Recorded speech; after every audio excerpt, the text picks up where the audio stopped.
اچھا، میرے اسی کے اوپر کوشچن ہے. آپ نے جس طرح پولیٹیکل سچویشن کے اوپر بتایا کہ اگر سب کا نظریہ ایک ہو جائے تو ہم ووٹ کے تھرو بھی چینج لا سکتے ہیں، لیکن پاکستان کے اندر not only in Pakistan, in whole world کہیں بھی یعنی کہ ڈیموکریسی اپنی یعنی کہ 100% اس لیول کے اوپر آپریٹ کر ہی نہیں رہی.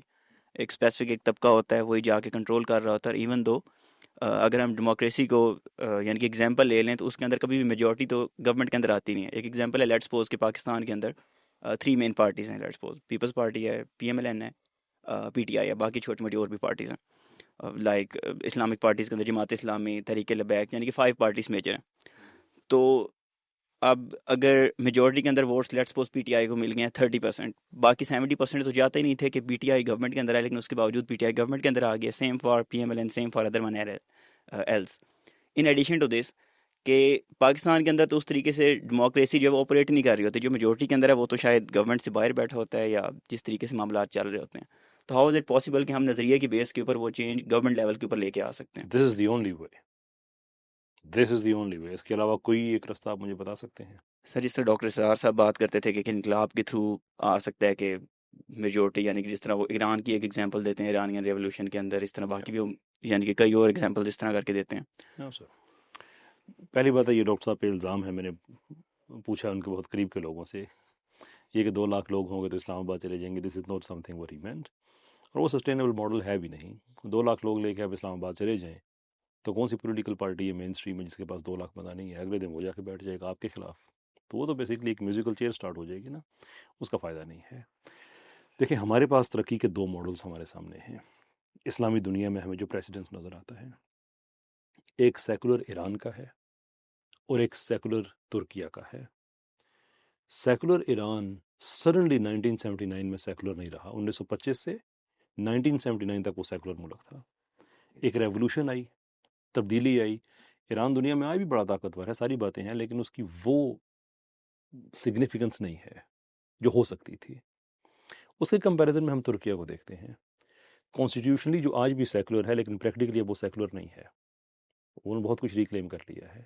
ڈفرنس کیا تھا؟ ڈفرنس یہ تھا کہ انہوں نے کئی سال پہلے وہاں کے جو مذہبی ادارے ہیں انہوں نے خاموشی کے ساتھ لوگوں کو تیار کرنا شروع کیا، جیسے ہم یہ باتیں کر رہے ہیں کہ نظریے پہ سارے اکٹھے ہو جاؤ. اس پورا ایک سسٹم ڈیولپ کیا. طیب اردوان اس سسٹم کا پروڈکٹ ہے.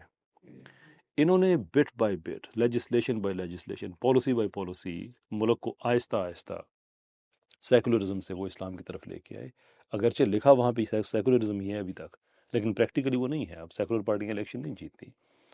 اتنے عرصے سے طیب اردوان، ایون اگر اس کی حکومت جاتی بھی ہے تو اسلام کے خلاف نہیں جائے گی. وہ طیب اردوان کے خلاف لوگ ریزنٹمنٹ آ جاتی نا عارضی طور پہ کہ انہوں نے کر دیا اس کو مسلمان. تو فرق کیا ہے کہ ترکیہ سڈن چینج کی طرف نہیں گیا، ایک پروگریسو چینج کی طرف، لینئر چینج کے ماڈل کو اڈاپٹ کیا. پاکستان میں بھی ہم یہ کر سکتے ہیں، اور سیرت کا ماڈل بھی یہی ہے.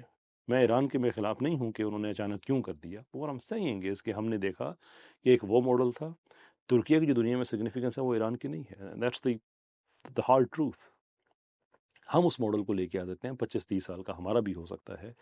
وہ ایک بہتر طریقہ ہے. آئی ڈونٹ تھنک کہ اس کے علاوہ لوگ خروج کی بھی باتیں کرتے ہیں اور ایسے انقلاب جا کے وہ صرف اس میں قتل و خون رکھا ہوا ہے، ملک دشمنی رکھی ہوئی ہے. بہت سے لوگ ہیں جو سمجھتے ہیں کہ ہم کسی سائیڈ لائن سے ہم پاور کوریڈورز کے اندر آ کے قبضہ کر سکتے ہیں. یہ لوگ ظلم کریں گے ملک کے ساتھ اگر ان لوگوں نے اس لائن کو اڈاپٹ کیا. میں آپ کو ایگزیکٹلی اس کا پیٹرن بتا دیتا ہوں کہ وہ کیسے ہوگا، اس لیے کہ دنیا میں پہلی بار نہیں ہوگا. جب بھی ایسی کوششیں کی گئی ہیں ایسا ہی ہوتا ہے کہ ایک دم سے دنیا پہ اپنی مارکیٹ شٹ ڈاؤن کرے گی، آپ آؤٹ کاسٹ ہوں گے، تجارت ختم ہوگی، ملک کے اندر مہنگائی بڑھے گی، جابس ختم ہوں گی. اس کے بعد ہر آدمی ڈیفینسو یا سروائیول موڈ میں جا کے چھینا چھپٹی سٹارٹ کرے گا، قتل و خون سٹارٹ ہوگا، بلوا ہوگا، زمینوں کی جو پراپرٹی کی پرائسز کریش کریں گی، مارکیٹ کریش کرے گی. لوگ اونے پونے داموں اپنی زمینیں بیچ کر سیف ایریاز کی طرف جانے کی کوشش کریں گے. کچھ عرصے بعد بلوا وہاں پہنچے گا. پھر کرتے کرتے کرتے تو وہ آپ کی زمین کون خرید رہا ہوگا؟ جو آپ کا مستقبل کا رولر ہوگا، دا موسٹ پاورفل پیپل. تو ملک میں سارا فساد کرنے کے بعد ہم زیرو سے سٹارٹ کریں گے. اب ہمارے نئے آقا ہوں گے جن کو اپنے سارے اثاثے ہم نے بیچے ہوئے ہوں گے اونے پونے داموں. جیسے کہ ٹائم اینڈ اگین ایسا ہی ہوتا ہے. جی جیسے کہ لیبیا میں ہوا قذافی کے بعد. لیبیا میں ٹائم اینڈ اگین، اس سے لیبیا کی بات نہیں، اس سے پہلے بھی ایسا ہی ہوتا ہے. تو ایک پروگریسو چینج کا ہمارے پاس ماڈل موجود ہے. ڈیموکریسی کو آپ لبرل ڈیموکریسی کے طور پہ نہ دیکھیں، اس کو آپ اسلامک ڈیموکریسی کے طور پہ دیکھیں جو اسلامی پرنسپلز کے ساتھ الائنڈ ہے. اس کو یوز کر کے ہم پاکستان کو بڑے دور آگے لے کے جا سکتے ہیں. یہ خروج اور ٹیک اوور اور یہ سارا یہ صرف ظلم ہے، ایک شارٹ سائیڈڈنس ہے، کوئی کچھ بھی پریکٹیکل نہیں ہے اس میں.